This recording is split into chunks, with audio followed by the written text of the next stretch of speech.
നമസ്കാരം. Social media തുറന്നാൽ ഈ യാക്കോബായ അടിമകൾക്ക് ഒരുപാട് സംശയമാണ്. അവർ പറയുന്നത് മലങ്കര സഭയ്ക്ക് സ്വന്തമായി ഒന്നുമില്ലെന്നാണ്. അത് ശരിയാണോ? എന്നാൽ തിരിച്ചൊന്ന് ചോദിക്കുക, അടിമകൾക്ക് സ്വന്തമായി എന്താണുള്ളത്? അന്ത്യോക്യൻ സഭയ്ക്ക് ശുദ്ധമായ സിംഹാസന പൈതൃകമുണ്ടോ? അപ്പോസ്തോലിക കബറുണ്ടോ? കബർ പള്ളിയുണ്ടോ?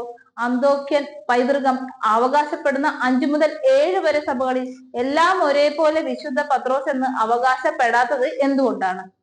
ജെറുസലേം ആസ്ഥാനം മാർക്കോസിന്റെ മാളികപ്പള്ളി എന്ന അന്ത്യ അത്താഴ മാളിക, സെഹിയോൻ മാളിക കോപ്റ്റിക് സഭയുടെ സ്വന്തമായിരുന്നില്ലേ? അത് പുതുക്കി ഇന്നത്തെ നിലയിലാക്കിയത് മലങ്കര നസ്രാണിമാരുടെ പണം കൊണ്ടല്ലേ? 1934 കോപ്പി അടിച്ച് 2002 യാക്കോബായ ഭരണഘടനയെ തട്ടിക്കൂട്ടി ഉണ്ടാക്കി 34 ഒറിജിനൽ അല്ലെങ്കിൽ രജിസ്റ്റേർഡ് അല്ലെന്ന് പറയുന്നവരുടെ 2002 വറോല സുപ്രീം കോടതി അസാധുവാക്കി. അപ്പോൾ ഏതാണ് ഒറിജിനൽ സൃഷ്ടി? മലങ്കരയിൽ ആദ്യ സുറിയാനി കൈവപ്പ് മോർ അത്താനാസിയോസ് പാലക്കുന്നം മാത്യൂസിന്റേതാണെന്ന് മാർത്തോമാക്കാർ ആണയിട്ട് പറയുന്നു. അത് 1843 മാത്രമാണ്. സത്യത്തിൽ എന്ന് മുതൽക്കാണ് മലങ്കരയിലെ അന്തോക്യൻ ബന്ധത്തിന്റെ തുടക്കം?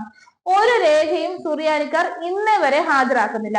റോമാക്കാരും നവീകരക്കാരും ആംഗ്ലിക്കനും ഹാജരാക്കുന്നില്ല. എന്നാൽ ആദ്യ നൂറ്റാണ്ടുകൾ മുതൽക്കുള്ള മലങ്കരയുടെ ദേവാലയങ്ങൾ സുറിയാനിക്കാർ കൈയടക്കി അവരുടേതെന്ന് വൃഥ പറയുന്നു. കേസുകൾ തോക്കുന്നു. ആര്യ ഹൈന്ദവതയിൽ വേരിറങ്ങിയ തനത് നസ്രാണി പൈതൃകങ്ങൾ ഉളുപ്പില്ലാതെ കൊണ്ടു നടന്നിട്ട് എല്ലാം അന്ത്യോക്യൻ തന്നു എന്ന് പ്രചാരവേലകൾ നടത്തുന്നു. എന്താണ് മലങ്കരയിലെ അന്ത്യോക്യൻ അടിമകൾക്ക് സ്വന്തമായിട്ടുള്ളത്? ഉണ്ടായിരുന്ന മാർത്തോമൻ മഹാപൈതൃകം കളഞ്ഞു. ഇല്ലാത്ത അന്ത്യോക്യൻ സിംഹാസനം അവകാശപ്പെടുന്നു. അതല്ലേ സത്യം? അതുപോലെ അവസാനം മോഷ്ടിച്ച ഡ്യൂപ്ലിക്കേറ്റ് മലങ്കര മെത്രോപൊലിത്തൻ പദവി സുറിയാനിക്കാരൻ ചീമയിൽ നിന്ന് കൊണ്ടുവന്ന് ചാർത്തിയതാണോ? ചെമ്മീൻ ചാടിയാൽ മുട്ടോളം, പിന്നെയും ചാടിയാൽ ചട്ടിയിലെന്നേ പറയുവാനുള്ളൂ.